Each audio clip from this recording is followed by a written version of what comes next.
Captain Derek Voss stared at the holographic display floating above the conference table, his coffee mug frozen halfway to his lips. The blue-tinged projection showed what looked like a cross between a praying mantis and a battleship, complete with way too many teeth and an attitude problem. "Deploy the Berserker Division," repeated Admiral Hayes, her voice carrying that special tone military brass use when they're about to ask you to do something monumentally stupid. "Full authorization, no restrictions." "Ma'am, with all due respect, the last time we deployed the Berserker Division without restrictions, they turned 3 Kepler colonies into what our xenobiologists charitably described as abstract art installations. That was different. Those were our colonies." Derek set his mug down carefully. Very carefully. The kind of careful you use when you're pretty sure you just heard your commanding officer suggest something that would make war crimes tribunals weep with joy. "Admiral, the Zephyrians have only been at war with us for 18 months. Standard protocol is to escalate through conventional forces, then enhanced Marines, then—" "Captain." Hayes leaned forward, and Derek caught a glimpse of something in her eyes that made his stomach do a little flip. "They glassed Sydney yesterday. Melbourne the day before. The death toll is sitting at 3 billion and climbing." "Oh, well, that changed things." 3 billion, Derek repeated, mostly to himself. The number was too big to really process. It was like trying to visualize the national debt or the distance to Proxima Centauri. Your brain just sort of gave up. 3,014,632,418, Hayes corrected, because apparently precision mattered when you were discussing the apocalypse. "The Zephyrians seem to have decided that the best way to end this war is to make sure there aren't any humans left to fight it." "Creative strategy," Derek muttered. "Horrible, but creative. Which is why we're unleashing the monsters." Derek rubbed his temples. He'd been having this conversation in his nightmares for the past 5 years, ever since the Berserker Division had been formed. Every military strategist worth their salt knew this day would come eventually. They just hoped it would be eventually, not Tuesday afternoon eventually. "The Berserker Division isn't exactly what you'd call stable, ma'am." "Stable?" Hayes actually laughed, though it wasn't a particularly pleasant sound. "Captain, we're at war with a species that thinks genocide is a perfectly reasonable Tuesday activity. I'm not looking for stable. I'm looking for effective." "Fair point." Derek pulled up his own display, scrolling through files that were so classified they made state secrets look like grocery lists. "How many are we talking about?" "All of them." "All of them." Derek's finger paused over the holographic interface. "Ma'am, that's 12,000 enhanced soldiers who've been psychologically conditioned to view violence as a recreational activity. The psych evaluations read like a collection of serial killer manifestos." "I know what they are, Captain. I helped design the program." Of course she did. Derek sometimes wondered if there was a special school where military brass learned to casually drop bombshells like that. Advanced Conversational Nightmare Fuel 101. "The Zephyrians have been hitting us with everything they've got," Hayes continued. "Plasma bombardment, kinetic strikes, biological weapons that I'm pretty sure violate several laws of physics. Their military doctrines—" "The Admiral had always been tough. You didn't get to her rank by being a pushover. But there was something different now. Something cold and sharp and absolutely terrifying." "When do we deploy?" 1800 hours. The transport ships are already being prepped." Derek checked his chronometer. That gave them 3 hours to prepare for what would either be the most effective military operation in human history or the most spectacular war crime ever committed. "What's the target?" "Kepler 442b. The Zephyrians have established a forward operating base there. Intelligence suggests it's their primary staging area for the Earth bombardments. Population? Approximately 50 million Zephyrians, military and civilian." Derek felt something cold settle in his stomach. "Admiral, the Berserker Division doesn't really distinguish between military and civilian targets. Their psychological conditioning specifically removes that distinction." "I know. We're talking about potential genocide." "I know that too." Derek stared at her. "And you're okay with that?" Hayes was quiet for a long moment. When she spoke, her voice was very soft and very tired. "Captain, I've been in the military for 37 years. I've seen wars that made sense and wars that didn't. I've seen noble causes and pointless conflicts. I've buried friends and enemies and people who were both." She paused, looking at the display showing the Zephyrian battlecruiser. "This isn't about nobility or honor or any of the pretty words we use to make ourselves feel better about killing people. This is about survival, pure and simple. And if we become monsters in the process, then we become monsters, but we become living monsters." Derek nodded slowly. He understood.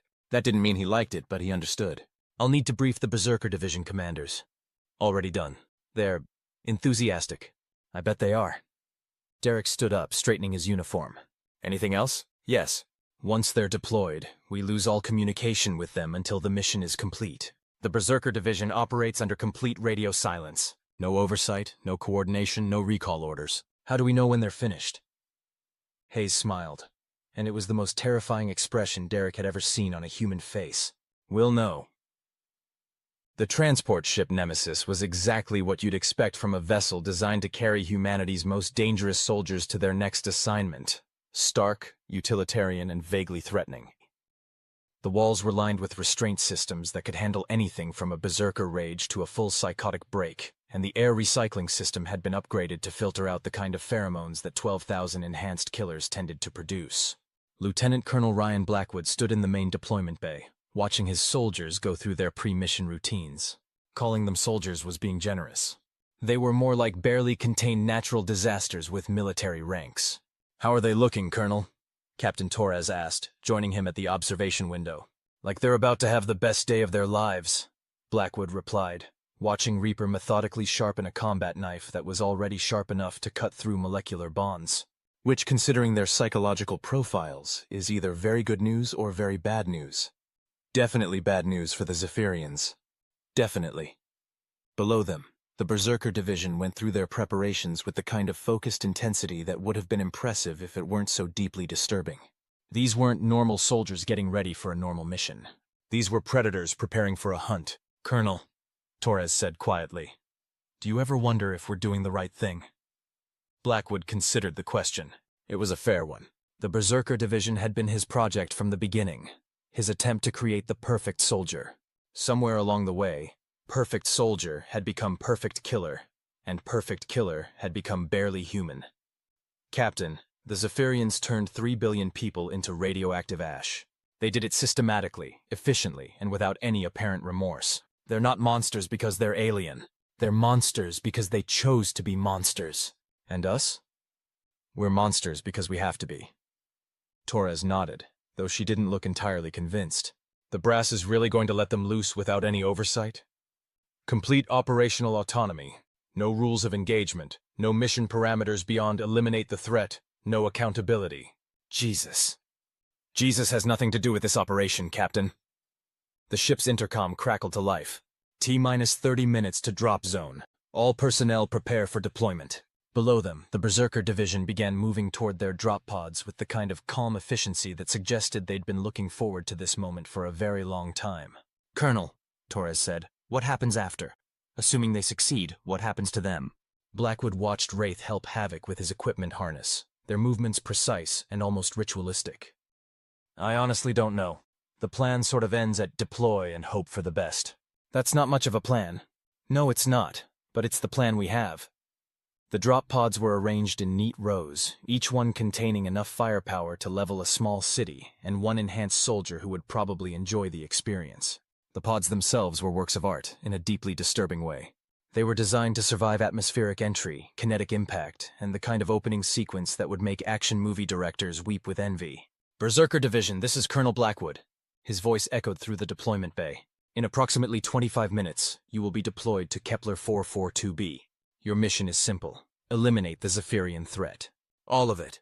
A cheer went up from the assembled soldiers. It was not a pleasant sound. "There are no rules of engagement. There are no mission parameters. There are no restrictions on your methods or your targets.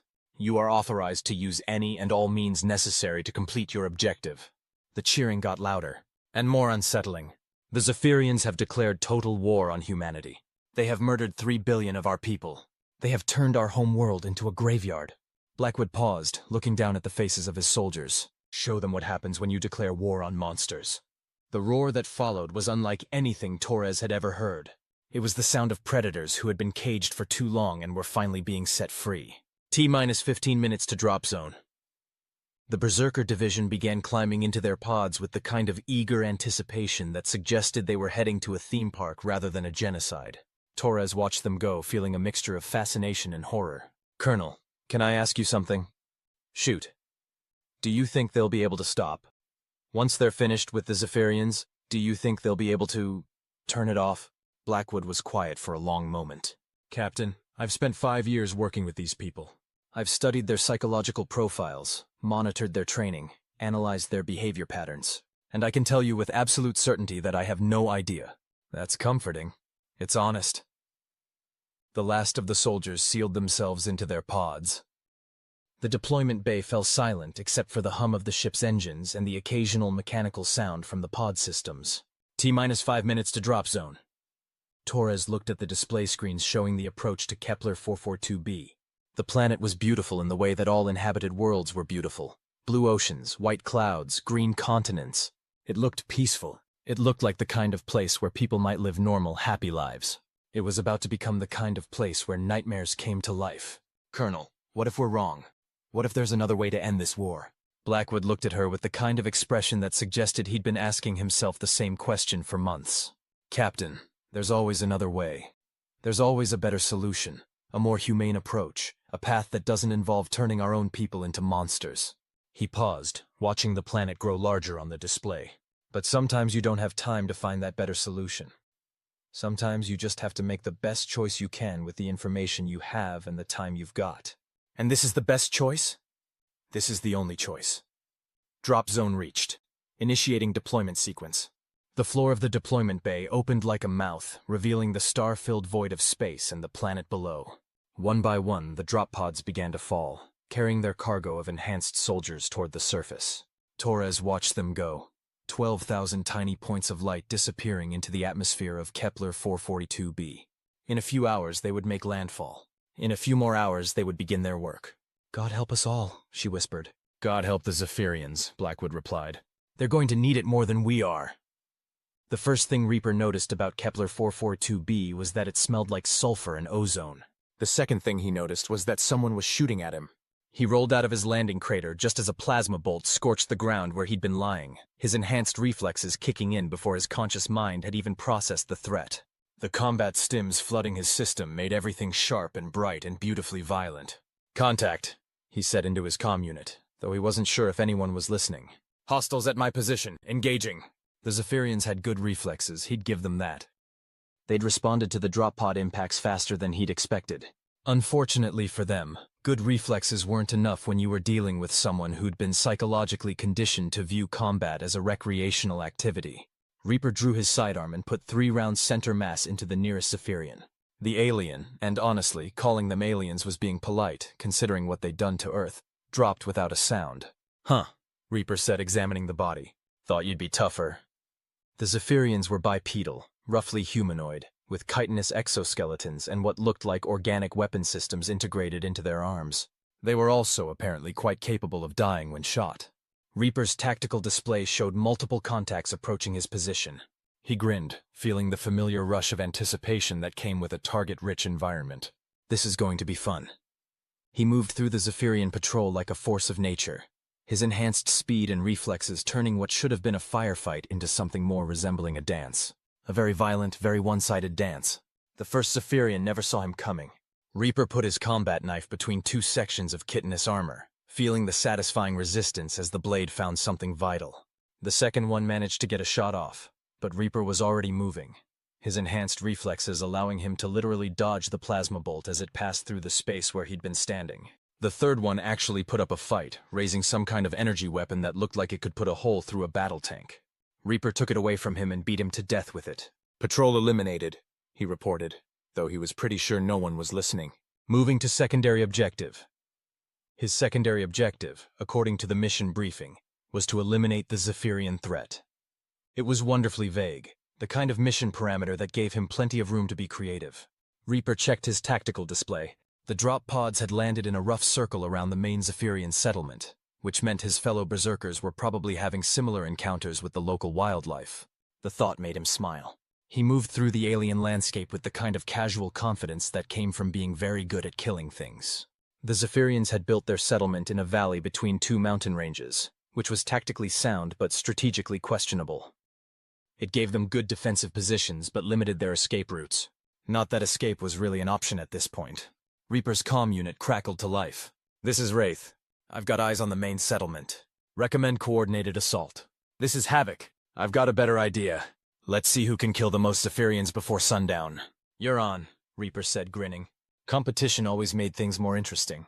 The settlement was larger than he'd expected, sprawling across the valley floor like a metallic cancer.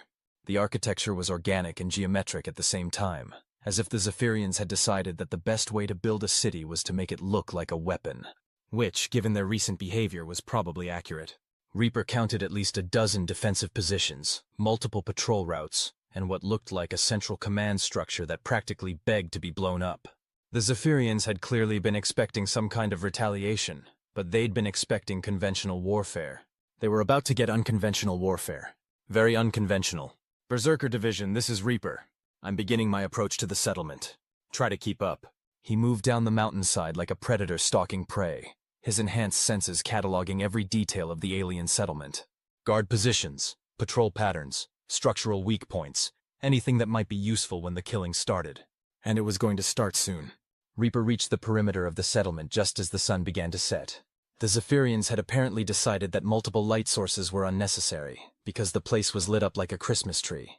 Every building, every street, every defensive position was illuminated by some kind of bioluminescent lighting system. Convenient, Reaper muttered, selecting his first target.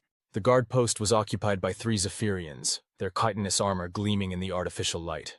They were armed with what looked like energy weapons, and they were clearly alert. They were also clearly not expecting someone to drop out of the sky and start stabbing them. Reaper landed behind the first guard and put his knife through the base of its skull before it could react. The second guard managed to turn around, but not much else. The third guard actually got its weapon up, but Reaper was already inside its guard, his enhanced reflexes allowing him to move faster than the alien could track. Guard post Alpha secured, he reported, though he was starting to suspect that the comm system was more for his own amusement than actual tactical coordination. He moved through the settlement like a ghost, eliminating guards and patrols with the kind of efficiency that would have been impressive if it weren't so deeply disturbing. The Zephyrians were good soldiers, but they were fighting an enemy they didn't understand. Reaper understood them perfectly. They were targets. His comm unit crackled again. This is Wraith. I've reached the central command structure. It's heavily defended. This is Havoc. I'm at the primary armory. These things have some interesting weapons. This is Reaper. I'm having a wonderful time. How's everyone else doing? Body count? Wraith asked. 47 and climbing. 52. 61, Havoc said cheerfully. And I found their vehicle depot. Want to see some pretty explosions? Save some for the rest of us, Reaper said, though he was already moving toward the central command structure. Competition was fun, but he had a job to do. The command structure was a towering spire of organic metal and crystalline technology, surrounded by defensive positions that looked like they could hold off a small army. Unfortunately for the Zephyrians, they weren't dealing with a small army. They were dealing with something much worse. Reaper counted at least 20 guards around the perimeter, plus whatever was inside the structure itself. The tactical challenge was interesting, but the psychological challenge was non-existent. He was going to kill them all. The first guard died before it knew he was there. The second guard managed to raise an alarm before Reaper opened its throat. The third guard got off a shot that would have killed a normal human. Reaper wasn't normal. He moved through the defensive positions like a force of nature, his enhanced speed and reflexes turning what should have been a siege into something more resembling a massacre. The Zephyrians fought well, but they were fighting an enemy who had been specifically designed to kill them. Perimeter secured, Reaper reported, standing in the middle of what had once been a defensive position and was now a charnel house. Moving to interior. The inside of the command structure was a maze of corridors and chambers filled with the kind of technology that made Reaper's tactical systems light up like a Christmas tree. Weapon systems, defensive grids, communication arrays, everything the Zephyrians needed to coordinate their genocide. Everything that needed to be destroyed. Reaper moved through the structure systematically, eliminating guards and destroying equipment with the kind of methodical precision that suggested he was really enjoying himself. The Zephyrians tried to mount a defense, but they were dealing with someone who viewed their deaths as puzzle pieces to be arranged. He found the central command chamber just as the facility's alarm systems began to wail. The chamber was filled with Zephyrians wearing what looked like command insignia, huddled around displays showing the destruction of their settlement. "Gentlemen," Reaper said, stepping into the room with his weapons drawn. "Ladies, I'm here to discuss your recent foreign policy decisions." The Zephyrians turned to face him, their alien faces showing what might have been surprise or fear or resignation. It was hard to tell with aliens. "You killed 3 billion of my people," Reaper continued, his voice conversational. "That was a mistake." The lead Zephyrian said something in its own language, probably some kind of negotiation or plea for mercy. Reaper didn't speak Zephyrian, but he understood the tone. I'm sorry, he said, raising his weapon. I don't speak alien, but I'm fluent in violence. The command chamber fell silent except for the sound of weapon discharge and the various noises that Zephyrians made when they died. Reaper took his time, making sure each death was clean and efficient. Professional standards, after all. Command structure secured, he reported, looking around the now empty chamber. Recommend immediate extraction. His comm unit crackled with responses from the other berserkers. The settlement was falling, the Zephyrian military was collapsing, and the mission was proceeding exactly as planned. Which is to say, it was proceeding like a nightmare. Reaper made his way back to the surface, passing through corridors filled with the kind of destruction that would have horrified a normal person. Bodies, broken technology, the detritus of a civilization that had made the mistake of declaring war on humanity. The settlement was burning when he emerged from the command structure. Actual fires, not just the metaphorical kind. Havoc had apparently found the fuel depot and decided to celebrate. Berserker Division, this is Reaper. Mission status? Wraith here. Military district is secured. No survivors. Havoc here. Industrial sector is, well, it's not there anymore. Definitely no survivors. Excellent. Recommend we expand the operation to include the surrounding area. Intelligence suggests additional Zephyrian settlements within a 50-kilometer radius. On it, Wraith responded. This is almost too easy. Don't get cocky, Reaper said, though he was grinning as he said it. We've got a lot of work to do. He looked out over the burning settlement, watching the flames consume everything the Zephyrians had built. It was beautiful in a terrible way, like watching the end of the world in fast forward, which he supposed was exactly what it was. Admiral Hayes stood in the command center of the UES Retribution, watching the tactical displays with the kind of expression that suggested she was either deeply satisfied or deeply horrified. Possibly both. Status report, she said, though she wasn't sure she wanted to hear the answer. The Berserker Division made planetfall 18 hours ago, Captain Torres reported. They've eliminated the primary Zephyrian settlement and are currently expanding operations to include secondary targets. Casualties? Zephyrian casualties are estimated in the hundreds of thousands. Berserker Division casualties are 0. Hayes nodded. She'd expected as much. The Berserker Division had been designed to be unstoppable, and it appeared they were living up to their specifications. Communication status? Still no direct contact. The Berserkers are maintaining radio silence as per mission parameters. How do we know they're still following the mission? Torres hesitated. We don't. The last confirmed communication was Reaper's report of the command structure being secured. Since then, we've been tracking them through satellite imagery and energy signatures. Hayes looked at the tactical display, which showed the planet's surface in real time. What had once been a thriving Zephyrian colony was now a collection of burning ruins scattered across the landscape.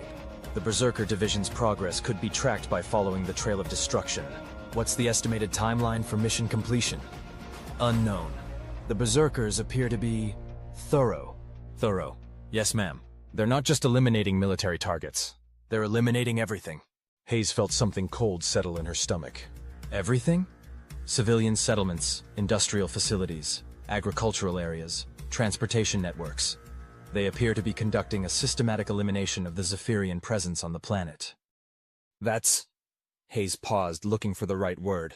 That's not genocide, that's sterilization. Yes, ma'am. Hayes looked at the tactical display again, watching the red dots that represented the Berserker Division move across the planet's surface like a plague. They were efficient, methodical, and absolutely relentless. They were also completely out of control. Admiral, Torres said quietly, there's something else. Intelligence has intercepted Zephyrian communications from other systems. They're asking for help. Help? They're describing the situation on Kepler 442b as a human plague. They're requesting immediate military assistance and suggesting that humanity has deployed some kind of biological weapon. Hayes laughed, though it wasn't a pleasant sound. Biological weapon, if they only knew. Ma'am, the Zephyrian High Command is apparently considering surrender. Surrender?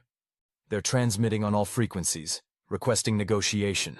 They're offering to withdraw from Earth, pay reparations, submit to human authority. Torres paused. They're begging.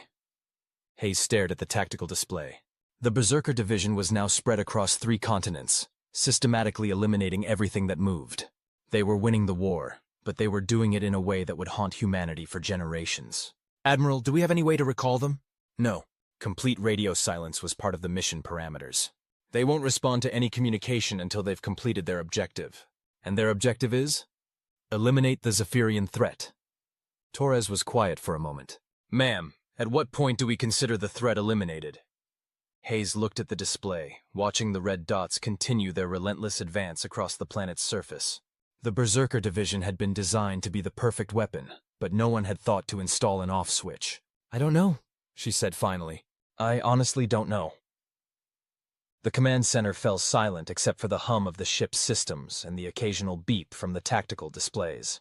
Hayes watched the red dots move across the planet, each one representing a human being who had been transformed into something that was barely human at all. Admiral, Torres said quietly, what happens when they're finished? What do you mean? When they've eliminated every Zephyrian on the planet, what happens next? Do they just stop? Hayes felt that cold feeling in her stomach get worse. Captain, I've been asking myself that question for the past 18 hours. I don't have an answer. Are we going to try to extract them? With what? They've been psychologically conditioned to view any non-berserker as a potential threat. They're armed with weapons that can level cities. They're faster, stronger, and more aggressive than any human being has a right to be. Hayes paused. Captain, I'm not sure we could extract them even if we wanted to. And if we don't? Then we have 12,000 enhanced killers on a planet with no one left to kill. Torres looked at the tactical display. Maybe they'll just settle down, start a colony or something. Hayes gave her a look that suggested she might want to reconsider that assessment. Captain, these are people who've been psychologically conditioned to view violence as a recreational activity. They don't settle down. They don't start colonies. They find new things to kill. So what do? We wait. We watch. And we hope that whatever happens next doesn't involve them finding a way off that planet. The tactical display beeped softly. Hayes looked at it and felt her blood run cold. What is it? Berserker Division has reached the spaceport. They're examining the Zephyrian transport ships. Hayes and Torres looked at each other. Admiral, Torres said slowly, those ships are equipped with faster-than-light drives. I know. They could reach inhabited systems within days. I know that too. The tactical display showed the red dots clustered around the spaceport, moving through the facility with the same methodical precision they'd shown everywhere else. They were learning, adapting, evolving. They were also getting ready to leave. Admiral, we need to do something. Hayes looked at the display, watching the dots move through the spaceport. The Berserker Division had been humanity's solution to the Zephyrian threat. Now they were becoming a threat themselves. Captain, prepare a message to Earth Command. Priority Alpha. What should I tell them? Hayes looked at the tactical display one more time, watching the red dots continue their relentless advance. Tell them we won. Ma'am, tell them we won the war. The Zephyrian threat has been eliminated. Mission accomplished. And the Berserker Division? Hayes was quiet for a long moment. Tell them we're working on that. Reaper stood in the main hangar of the Zephyrian spaceport, examining the sleek alien transport ships with the kind of professional interest that suggested he was planning something creative. The ships were beautiful in their own way, all flowing lines and organic curves that suggested they'd been grown rather than built. Interesting design, Wraith said, running his hand along the hull of the nearest ship. Faster than light capable? According to the technical specifications, yes. These things can reach other star systems in a matter of days. Convenient. Havoc emerged from the interior of another ship, his uniform streaked with what looked like hydraulic fluid and possibly alien blood. I've been examining their navigation systems. They've got star charts for at least a dozen inhabited worlds. Zephyrian worlds? Some of them, but not all of them. Reaper felt something that might have been excitement stir in his chest. Other species? Looks like it. The Zephyrians appear to have been part of some kind of galactic confederation. Multiple species, multiple worlds, all connected by faster-than-light travel. Reaper grinned. A target-rich environment. My thoughts exactly. Wraith was examining the ship's weapon systems, his enhanced tactical systems highlighting potential modifications and improvements. These ships are armed, but not heavily. They're designed for transport, not warfare. We can fix that, Havoc said cheerfully. I've been looking at their manufacturing facilities. With a few modifications, we could turn these transports into proper warships. How long? Give me a week, maybe 2. Reaper nodded, looking around the hangar. The Berserker Division had eliminated the Zephyrian threat on Kepler 442b, but that was just the beginning. The universe was a big place, full of potential enemies who needed to be eliminated. Berserker Division, this is Reaper. Report to the spaceport for mission briefing. Over the next hour, the enhanced soldiers filtered into the hangar, their expressions showing the kind of satisfaction that came from a job well done. They were covered in the detritus of their recent work, alien blood, weapon residue, the general grime that came from systematic genocide. They looked happy. "Gentlemen," Reaper said, addressing the assembled soldiers. "Ladies, we've successfully eliminated the Zephyrian threat to humanity. Mission accomplished." A cheer went up from the assembled berserkers. It was the sound of predators who had just finished a particularly satisfying hunt. "However," Reaper continued, raising his hand for silence, "our work isn't finished. Intelligence suggests that the Zephyrians were part of a larger galactic confederation. Multiple species, multiple worlds, all potentially hostile to humanity." The cheering got louder, and more bloodthirsty. "We have at our disposal a fleet of faster-than-light capable ships, complete with navigation data for inhabited systems throughout this sector of the galaxy. We have weapons, supplies, and most importantly, we have targets." Wraith stepped forward. "What's the operational timeline?" "Havoc estimates 2 weeks to modify the ships for combat operations. After that, we begin Phase 2 of our mission." "Which is?" Reaper smiled, and it was the kind of expression that would have made normal humans run screaming in the opposite direction. "Eliminate all potential threats to humanity, preemptively." The assembled berserkers roared their approval. They'd been created to fight a war, and now they were being told that the war was just getting started. "Sir," one of the soldiers called out, "what about Earth Command? Won't they want us to return home?" Reaper considered the question. Earth Command had deployed them to eliminate the Zephyrian threat, which they'd done with characteristic efficiency. But Earth Command was composed of normal humans who thought in terms of rules and regulations and chains of command. The Berserker Division thought in terms of targets and opportunities. "Earth Command deployed us to protect humanity," Reaper said finally. "That's exactly what we're going to do. The best defense is a good offense. And there's no better offense than making sure your enemies don't exist." "What if they try to recall us?" "They can try." The implication hung in the air like a threat. The Berserker Division had been created to be the ultimate weapon, but ultimate weapons didn't always come with an off switch. "All right, people. You have 2 weeks to rest, rearm, and prepare for extended operations. Havoc, I want a full technical assessment of the available ships. Wraith, coordinate with the tech teams on weapon modifications. Everyone else, inventory our supplies and prepare for a long deployment." "How long?" someone asked. Reaper looked around the hangar, taking in the alien ships and the enhanced soldiers and the infinite possibilities that stretched out before them. "As long as it takes." Back on the UES Retribution, Admiral Hayes was having what could charitably be described as the worst day of her career. The communication from Earth Command had been brief, direct, and absolutely terrifying. "They want us to do what?" Captain Torres asked, reading the message over Hayes' shoulder. "Establish contact with the Berserker Division and recall them for debriefing." "Ma'am, the Berserkers are maintaining complete radio silence. They won't respond to any communication." "I know that. You know that." Apparently Earth Command doesn't know that. Hayes looked at the tactical display, which now showed the Berserker Division clustered around the Zephyrian spaceport. They'd been there for the past week, and satellite imagery suggested they were conducting some kind of modification work on the alien ships, which was concerning for a variety of reasons. "Admiral, there's something else. Long-range sensors are detecting energy signatures consistent with faster-than-light drive modifications." Hayes felt that familiar cold feeling in her stomach. "They're modifying the ships?" "It appears so. They're also stockpiling supplies and equipment from the surrounding area. They're not planning to come home." "No, ma'am. They're planning to leave." Hayes stared at the tactical display. The Berserker Division had been humanity's solution to an impossible problem, but now they were becoming an impossible problem themselves. "Captain, what's the current status of the Zephyrian surrender negotiations?" "The Zephyrian High Command has offered complete capitulation. They're willing to withdraw from all human systems, pay massive reparations, and submit to human oversight. They've even offered to provide intelligence on other potentially hostile species." "And Earth Command's response?" "They're demanding proof that the Zephyrian military has been neutralized." Hayes laughed, though it wasn't a pleasant sound. "Proof? Captain, an entire planet has gone silent. Satellite imagery shows systematic destruction across 3 continents. I'd say that's proof enough. Earth Command wants confirmation from the Berserker Division, which we can't provide because the Berserker Division isn't talking to us." "Exactly."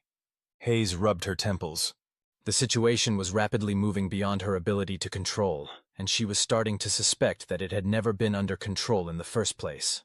"Admiral, there's something else. Intelligence has intercepted communications from the Zephyrian High Command.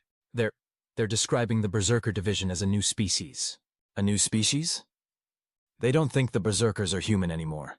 They're classifying them as some kind of bioweapon that humanity created. Hayes looked at the tactical display again. Maybe they're not wrong. Ma'am? Captain, we took 12,000 human beings and psychologically conditioned them to be perfect killers. We removed their capacity for empathy, their ability to distinguish between combatants and civilians, their basic human moral constraints. At what point do they stop being human and start being something else? Torres was quiet for a moment. You think they've evolved past us? I think we created something that we don't understand and can't control. And now it's loose in the galaxy with faster-than-light ships and a mandate to eliminate threats to humanity, which could be interpreted pretty broadly. Very broadly. The tactical display beeped softly. Hayes looked at it and felt her blood run cold. What is it? One of the modified ships just launched. It's heading out system. Hayes and Torres watched the display as a single red dot separated from the cluster around the spaceport and began accelerating toward the edge of the star system. Where's it going? Unknown, but based on the trajectory, it's heading toward the galactic core. Scouting mission? Probably, or maybe they're just expanding their operational area. Hayes felt a chill run down her spine. The Berserker Division had been created to fight a specific war against a specific enemy. Now they were apparently preparing to fight every war against every enemy. Captain, prepare another message to Earth Command. What should I tell them? Hayes looked at the tactical display, watching the red dot disappear into the vastness of space. Tell them we have a problem. The ship Nemesis II. Havoc had insisted on the name. Slid through hyperspace like a knife through silk, its modified engines propelling it toward a star system that the Zephyrian navigation charts had marked as strategically significant. Reaper sat in the captain's chair, watching the swirling colors of hyperspace through the main viewport and feeling something that might have been contentment. ETA to target system? He asked. 6 hours, replied the ship's pilot, a berserker who'd taken the call sign Ghost and had apparently developed an affinity for alien technology. The modifications are working perfectly. These Zephyrian drives are actually more efficient than our own. Good. What do we know about our destination?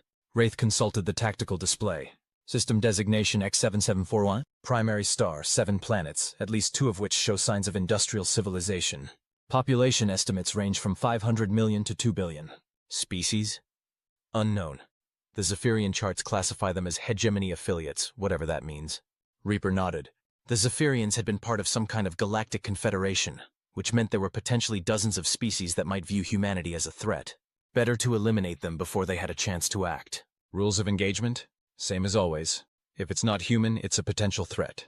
The ship dropped out of hyperspace at the edge of the X7741 system, its sensors immediately beginning to catalog the local environment. 2 inhabited worlds, multiple space stations, a significant military presence. A target-rich environment. Contacts, Ghost reported. Multiple ships heading our way. They're curious. Let them be curious. Begin passive scans of the inhabited worlds. I want population estimates, military assessments, potential strategic value. Sir, we're receiving a communication from the approaching ships. They're requesting identification. Reaper considered his options. They could maintain radio silence, but that would probably be interpreted as hostile. They could identify themselves as humans, but that might complicate things if these aliens were allied with the Zephyrians. Or they could do what they'd been trained to do. Ghost, bring us to combat alert. Wraith, target the approaching ships. Let's see what we're dealing with. The Nemesis II had been extensively modified during their week at the Zephyrian spaceport. What had once been a simple transport ship was now a weapons platform that could take on anything short of a battleship. Maybe even a battleship. Sir, the approaching ships are powering weapons. They're treating us as a hostile contact. Excellent, that simplifies things. Reaper watched the tactical display as the alien ships closed on their position. There were 6 of them, sleek and predatory-looking, armed with what appeared to be energy weapons and kinetic projectiles. They looked dangerous. That was unfortunate for them. Ghost, evasive maneuvers. Wraith, you have permission to engage. The battle that followed was brief, violent, and completely one-sided. The alien ships were well-designed and competently crewed, but they were fighting an enemy who'd been specifically created to excel at violence. The first ship died before it could fire a shot, its hull cracked open by a precisely placed kinetic round. The second ship managed to get off a volley of energy blasts that would have crippled a normal vessel. But the Nemesis II wasn't normal. The third ship actually put up a fight, its weapons scoring hits on the modified transport's armor.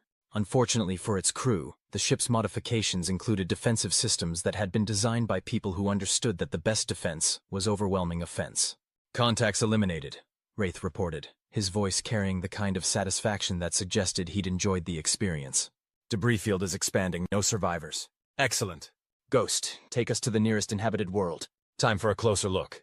The planet designated X7741c was a beautiful world of blue oceans and green continents, orbited by 3 moons and ringed by a network of space stations and orbital habitats.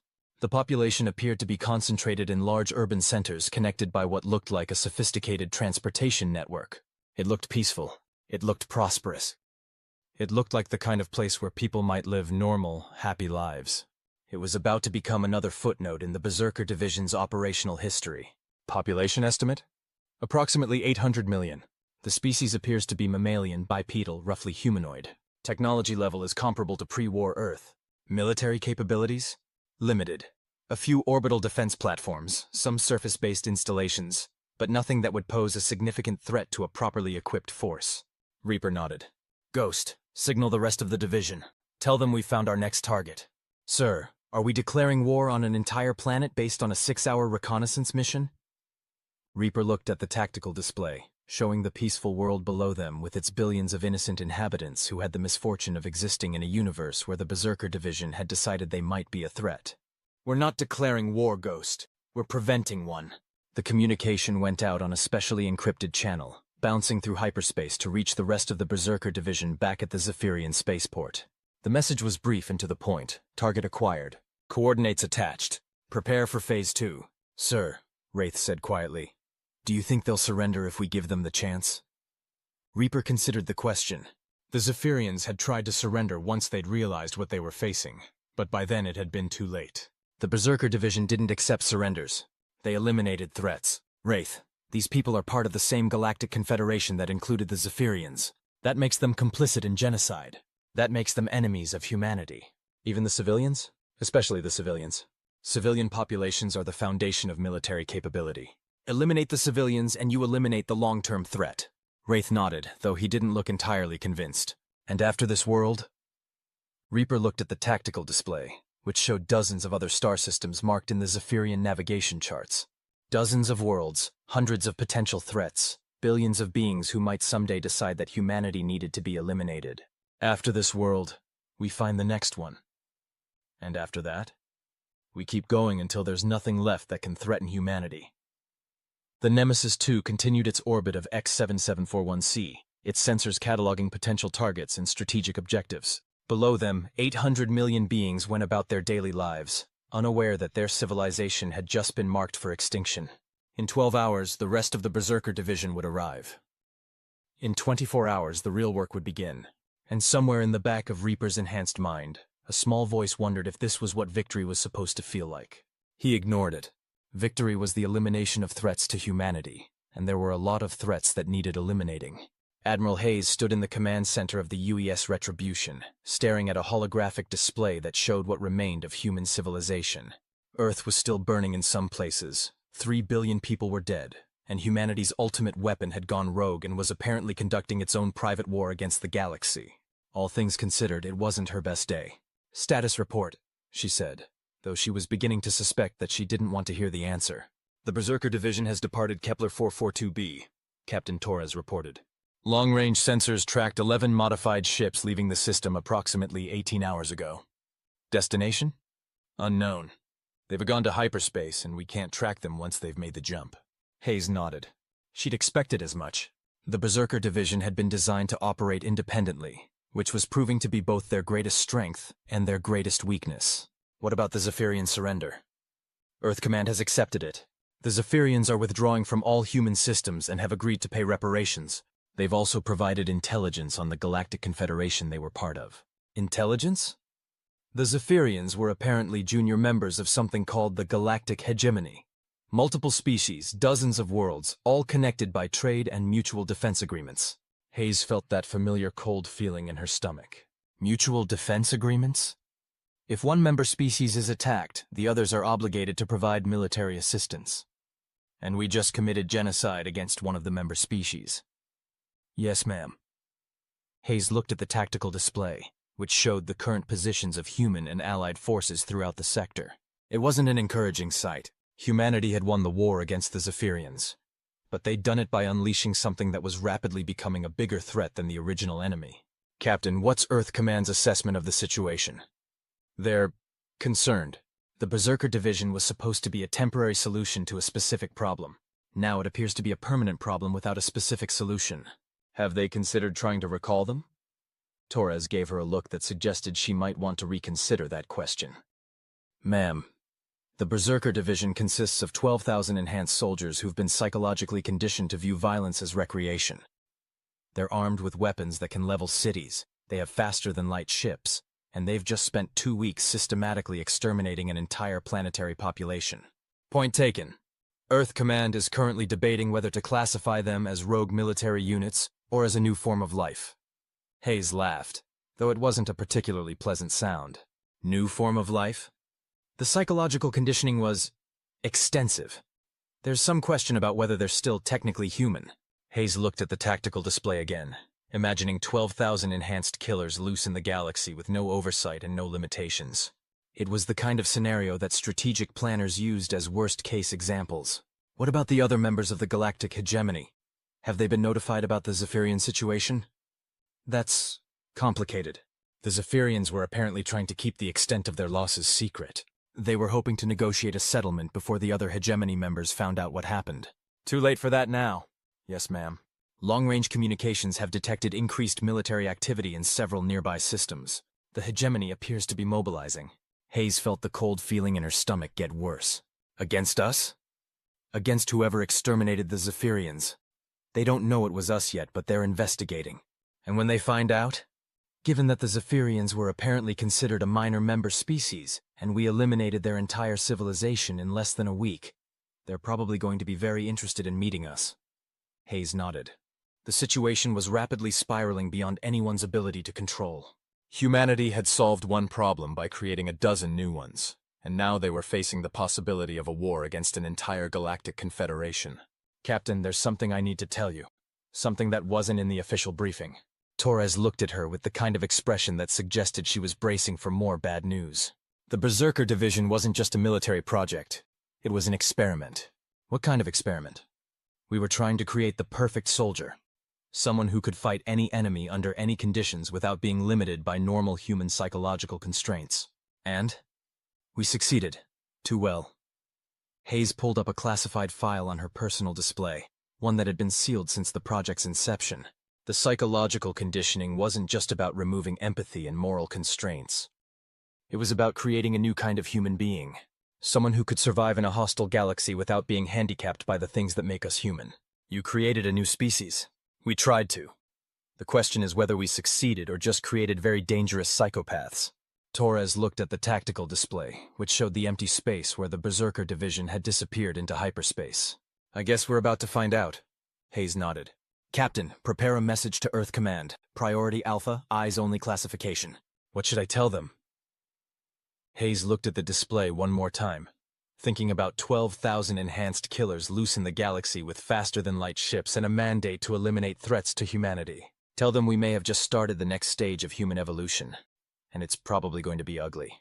The message went out on the most secure channels available, bouncing through hyperspace relays toward Earth and the handful of remaining human colonies. It was brief, direct, and absolutely terrifying. Berserker Division has gone rogue. Galactic hegemony mobilizing. Situation deteriorating. Recommend immediate preparations for extended conflict. Humanity may have created its own replacement. Hayes sent the message and then sat back in her chair, wondering if she'd just signed humanity's death warrant or written the first chapter of a new kind of human story. Probably both. The first world died on a Tuesday. Not that the inhabitants of X7741C had any way of knowing it was Tuesday, since they used a completely different calendar system. But if they'd been keeping track of Earth time, they would have noted that their civilization ended on a perfectly ordinary Tuesday afternoon.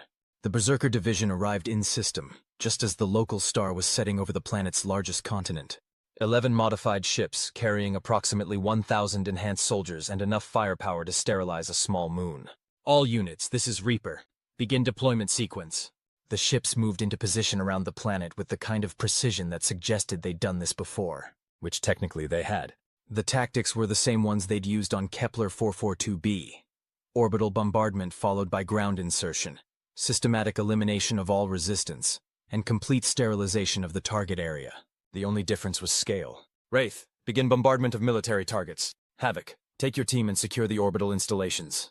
Ghost, begin jamming all communications. I don't want anyone calling for help. The planet's orbital defenses lasted approximately 6 minutes. The surface-based military installations lasted another 12 minutes. The communications satellites stopped functioning after 4 minutes. After that, it was just cleanup. The Berserkers deployed to the surface in waves, their drop pods screaming through the planet's atmosphere like meteors.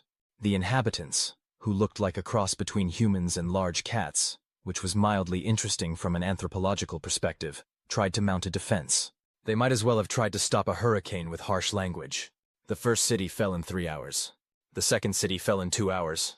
By the end of the first day, the planet's entire military had been eliminated, and the major population centers were burning. Status report, Reaper said, standing in what had once been the planet's capital city, and was now a collection of smoking ruins. Resistance is minimal, Wraith reported. The locals are trying to evacuate to the countryside, but we're tracking them through satellite imagery. How many evacuees? Approximately 50 million so far. Unacceptable. We need complete elimination. No survivors, no witnesses, no one left to tell the story. Understood. ETA for complete sterilization? Reaper looked around the burning city, calculating logistics and operational timelines. 72 hours, maybe less if we're efficient. And after this? Reaper consulted his tactical display, which showed the locations of dozens of other worlds in the galactic hegemony. We move to the next target, and the next one after that. Sir, Ghost said, joining the conversation from his position at the communications station. I'm intercepting increased chatter from nearby systems. The hegemony knows something's happening. Let them know. By the time they figure out what we're doing, it'll be too late to stop us. The systematic elimination of X7741C continued for another 2 days. The Berserkers moved through the planet's population centers like a plague, eliminating everything that moved with the kind of methodical precision that would have impressed a factory efficiency expert. On the 3rd day, the planet fell silent. Mission complete, Reaper reported to his assembled troops. Target eliminated. Prepare for departure. The Berserkers returned to their ships, leaving behind a world that would never again pose a threat to humanity. Or to anyone else, for that matter. Next target? Wraith asked as the fleet prepared to jump to hyperspace. X9823A. Population approximately 2 billion. Estimated resistance level, moderate. And after that? Reaper looked at the star charts, showing system after system filled with potential threats to humanity. We keep going until we run out of targets. The fleet jumped to hyperspace, leaving behind the silent world of X7741C and its 800 million former inhabitants. In the grand scheme of galactic civilization, it was barely a footnote. But it was the first footnote in what would become known as the Berserker War, and historians would later mark it as the moment when humanity stopped being just another species and became something else entirely. Something that the galaxy had never seen before. Something that the galaxy would learn to fear. The emergency session of the Galactic Hegemony Council convened in a state of barely controlled panic. Representatives from 47 different species had gathered in the Great Assembly Hall on the neutral world of Kepler 452c. Their various forms of communication creating a cacophony of clicks, whistles, and electromagnetic pulses that roughly translated to, "What the hell is happening?" High Counselor Veltar of the Retaliation Collective called the session to order with a series of harmonic tones that somehow managed to convey both authority and deep existential dread. "We are gathered," Veltar announced, "to address the systematic elimination of hegemony member species by an unknown force." The assembly hall fell silent, which was impressive considering that some of the species present communicated through subsonic vibrations that were technically impossible to silence. "The facts are these," Veltar continued. "In the past 37 standard days, we have lost contact with 14 member worlds. A total population of approximately 12 billion beings has simply disappeared." A wave of agitation swept through the assembly. 12 billion beings didn't just disappear, even in a galaxy filled with natural disasters and hostile life forms. "What do we know about the attackers?" asked Counselor Zixoth of the Centaurian hierarchy, her crystalline form reflecting the chamber's lights in patterns that indicated extreme concern. "Very little. The attacks follow a consistent pattern. Complete communications blackout, followed by the elimination of all orbital installations, followed by systematic surface bombardment. No survivors, no witnesses, no evidence of what happened beyond the fact that everything is dead. Has anyone claimed responsibility? No. The attackers make no demands, issue no ultimatums, and leave no messages. They simply arrive, eliminate everything, and move on to the next target. Counselor Thrak of the Andromedian Empire leaned forward, his segmented carapace clicking with agitation.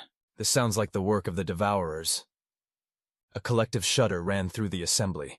The Devourers were a legendary species of galactic destroyers who had supposedly been eliminated millennia ago. The kind of bedtime story that parents used to frighten their offspring into good behavior. The Devourers are extinct, Veltar replied firmly. This is something else, something new. What about the humans?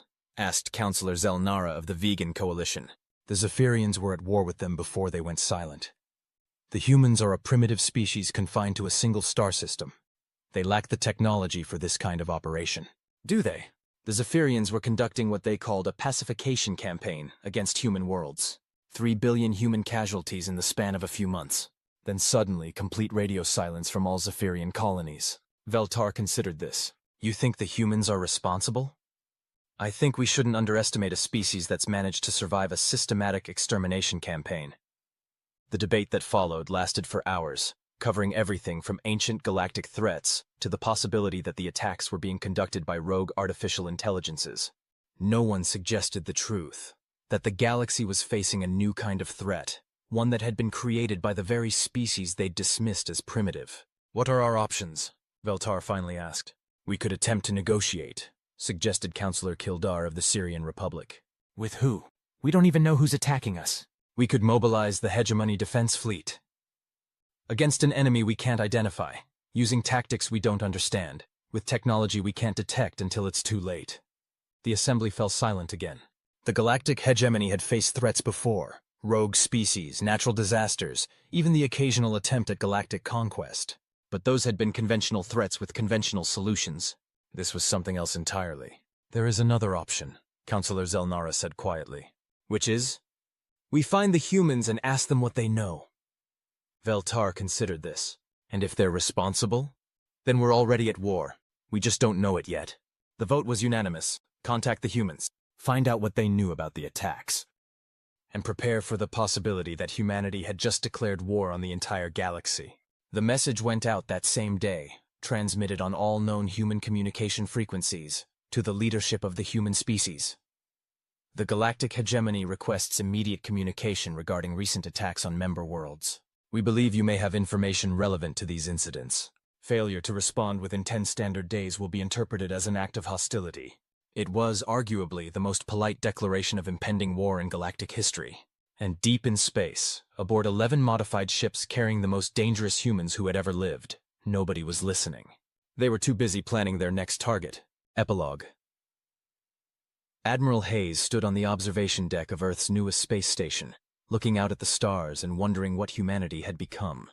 6 months had passed since the Berserker Division had gone rogue, and the galaxy was learning to fear the name human in a way that no one had anticipated. Final casualty report, Captain Torres said, joining her at the viewport. How many? 43 worlds. Total population eliminated, approximately 57 billion. Hayes nodded. The numbers had stopped having meaning after the first few billion. At some point, genocide became a statistic, and statistics became abstractions that your mind couldn't really process. Any word from the Berserker Division? Radio silence. They're still out there, still moving from system to system, but they're not responding to any attempts at communication. And the galactic hegemony? They've officially declared war on humanity. The vote was unanimous. Hayes laughed, though it wasn't a pleasant sound. They declared war on us for something we can't control. Can't we? Hayes looked at Torres. Captain, the Berserker Division consists of 12,000 enhanced soldiers who've been psychologically conditioned to view the entire galaxy as a potential threat. They have faster-than-light ships, weapons that can sterilize planets, and absolutely no interest in taking orders from anyone. So we can't stop them. We can't even find them. Torres was quiet for a moment, looking out at the stars. Do you think they're still human? Hayes considered the question. It was one that had been debated in academic circles, military briefings, and late-night conversations ever since the Berserker Division had disappeared into the void. I think they're what humanity becomes when it's pushed to the edge of extinction. They're what we created when we decided that survival was more important than everything else. And now? Now we get to live with the consequences. The stars looked the same as they always had, but Hayes knew that out there, somewhere in the vast darkness, 12,000 enhanced killers were conducting their own private war against the galaxy. They were protecting humanity by eliminating everything that might threaten it, whether humanity wanted that protection or not. Admiral, Torres said quietly, what happens when they run out of enemies?